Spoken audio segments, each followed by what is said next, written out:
안녕하세요. 8월 8일 목요일입니다. 팔자가 겹쳐지는 날이네요. 의미 있는 날인 것 같습니다. 8월 8일. 그리고 오늘이 절기상으로 입추입니다. 이제 가을로 접어들게 되는데, 물론 아직 말복이 지나지 않았기 때문에 더위는 한동안 더 지속이 될 것 같고요. 어제 보니까 벼이삭이 패였더라고요. 전체적으로 팬 건 아니고 이제 좀 성급한 벼이삭이 불쑥불쑥 이렇게 올라와서 벼이삭이 나와 있는 것을 이렇게 운동하면서 살짝 봤습니다.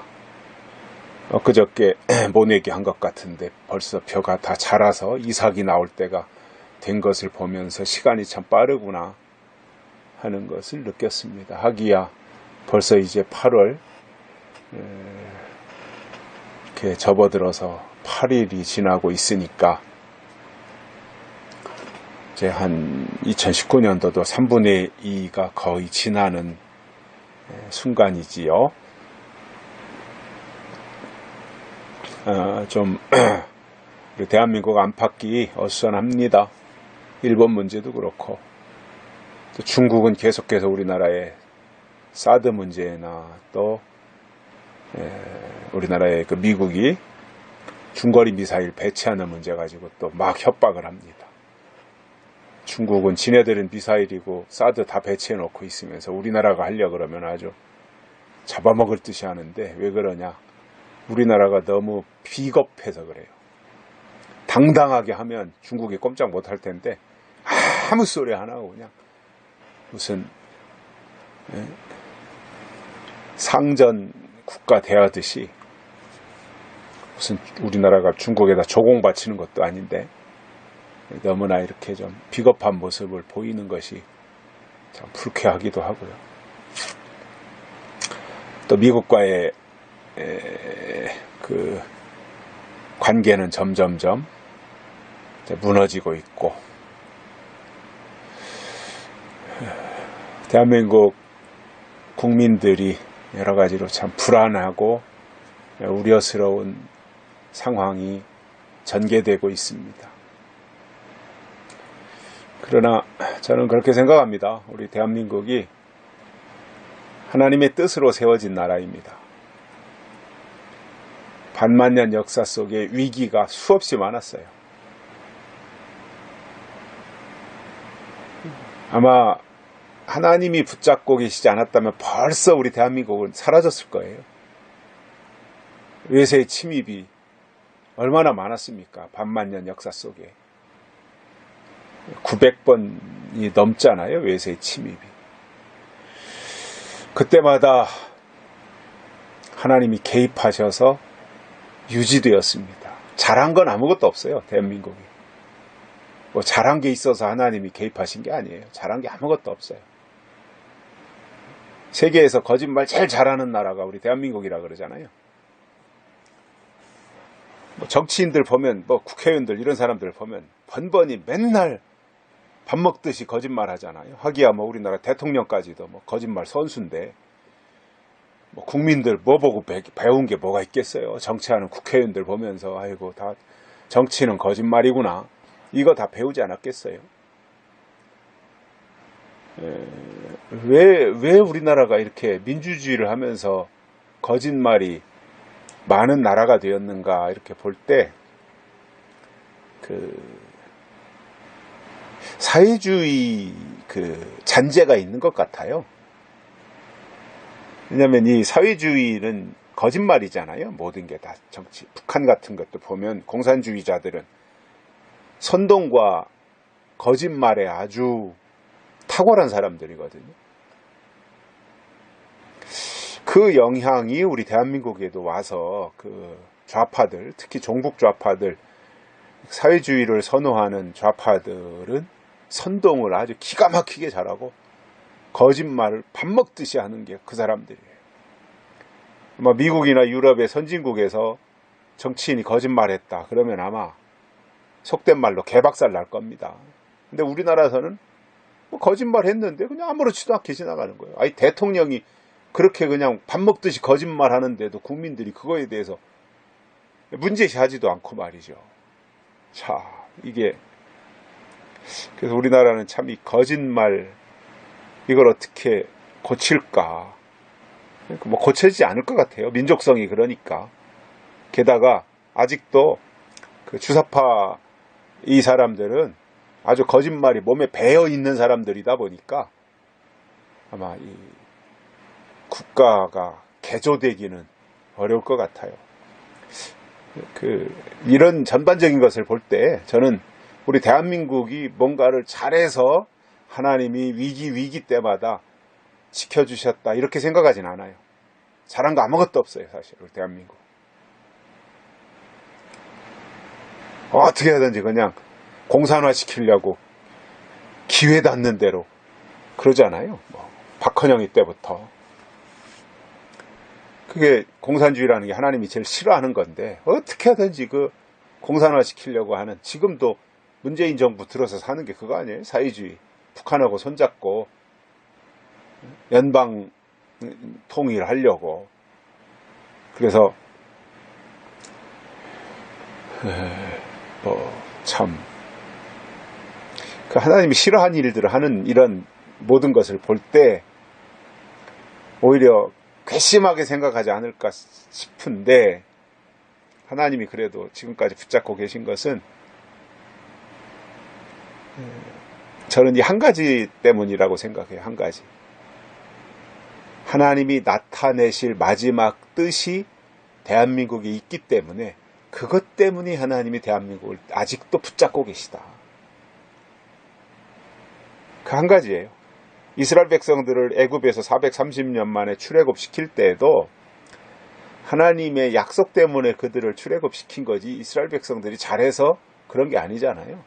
광야에서도 마찬가지예요. 그들이 잘한 게 뭐가 있어요. 그런데 하나님의 약속 때문에 가나안 땅으로 데리고 들어가신 것처럼 우리 옥단족 속의 후예인 대한민국도 마찬가지입니다. 잘한 거 아무것도 없습니다. 아무리 봐도 잘한 거 없어요. 그런데 한 가지, 예수님이 재림하시는 일에 옥단족 속을 통해서 그 일을 이루셔야 되기 때문에 마지막 때 쓰시려고, 그럼에도 불구하고 하나님이 붙잡고 계신, 이게 은혜라는 거고, 이 한 가지 사실 때문에 대한민국은 무너지지 않고 버티는 거지, 뭐 정치하는 사람들이 정치를 잘해서 지금까지 온 거 아니에요. 전두환 대통령 때 뭐 정의사회 얼마나 부르짖었어요. 정의사회가 됐습니까? 그 양반은 7년이나 대통령 해먹었는데 7년 동안 해먹었으면 정의사회 어느 정도 근접했어야 될 거 아니에요? 안 됐잖아요. 사람이 바뀌어야지, 근본이 바뀌어야지 무슨 뭐 구호 외친다고 바뀌는 게 아니에요. 그래서 저는 우리 대한민국에 하나님의 남은 뜻이 있어서, 하나님이 그 뜻을 이루는데 대한민국을 통해서 이루시겠다고 하는 그 하나님의 계획, 그 하나님의 약속 때문에 이 현재 문재인 정부가 나라를 파국으로 이끌고 있지만, 그럼에도 무너지지 않고 이제 호련히 일어서서 하나님의 남은 일을 이루는 그러한 대한민국을 하나님이 쓰실 것이다. 이것에 대해서 저는 확신하고 있습니다. 그러나 뭐 그렇다고 해서 가만히 있어서는 안 되고요. 또 기도해야 되고, 또 우리가 국민으로서 할 도리는 해야 되고, 또 힘을 보탤 때 있으면 힘을 보태야 되고, 이렇게 해야 우리의 어떤 권리도 찾을 수 있고, 더 어려워지지 않을 수 있고, 또 하나님의 뜻을 이루는데도 기꺼이 쓰임받을 수 있게 되겠다, 이러한 생각을 가지고 있습니다. 오늘 말씀은요, 에베소서 6장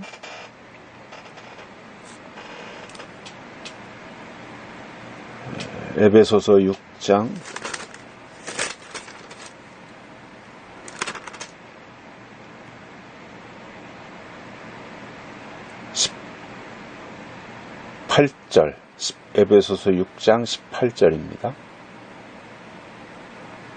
모든 기도와 간구로 하되 무시로 성령 안에서 기도하고 이를 위하여 깨어 구하기를 항상 힘쓰며 여러 성도를 위하여 구하고.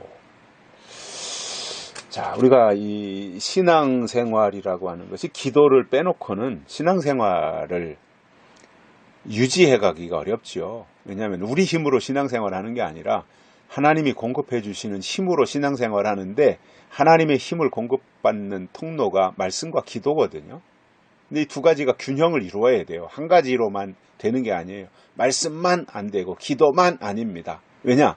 이 두 가지가 같이 맺어져야 정상인 거예요. 아니, 기도를 하는데 뭘 가지고 기도할 거예요? 내 생각 속에 있는 것 가지고 기도하면 그건 뭐 부처 앞에 가서 연불 외우는 거나 무당 앞에 가서 뭐 굿하는 거나 차이가 없는 거죠. 기독교의 기도라고 하는 것은 뭐예요? 하나님의 뜻을 구하는 게 기도잖아요. 하나님의 뜻을 구하려니까 말씀을 듣는 거거든요. 말씀. 그 들은 말씀이 있어야 되고 내 안에 축적된 하나님의 말씀이 있어야 그것을 가지고 뜻을 구하는 기도가 되는 거예요. 그래서 말씀과 기도는 같이 가는 거다 말이죠. 그래서 말씀을 듣고 그 말씀이 이루어지기를 위해서 기도하고, 또 기도한 것만큼 또 하나님의 말씀을 채워주시고, 그리고 채워주신 말씀을 가지고 또 하나님께 기도하고, 이게 계속 반복되면서 우리의 신앙이 자라나는 거예요. 그렇기 때문에 우리는 무시로, 항상 무시라고 하는 것이 이제 평상시에 수시로 이렇게 하나님 앞에 기도하고, 근데 기도를 하는 데 있어서는 그냥 막연하게 하면 안 되잖아요. 그냥 미친 사람 쭝얼거리듯이 그렇게 하면 안 되니까 깨어서 성령 안에서 깨어서 구하기를 항상 힘써야 된다 이겁니다. 깨어서 기도하라는 거예요. 즉 낮에 속한, 영에 속한 사람으로 깨어서 기도해라.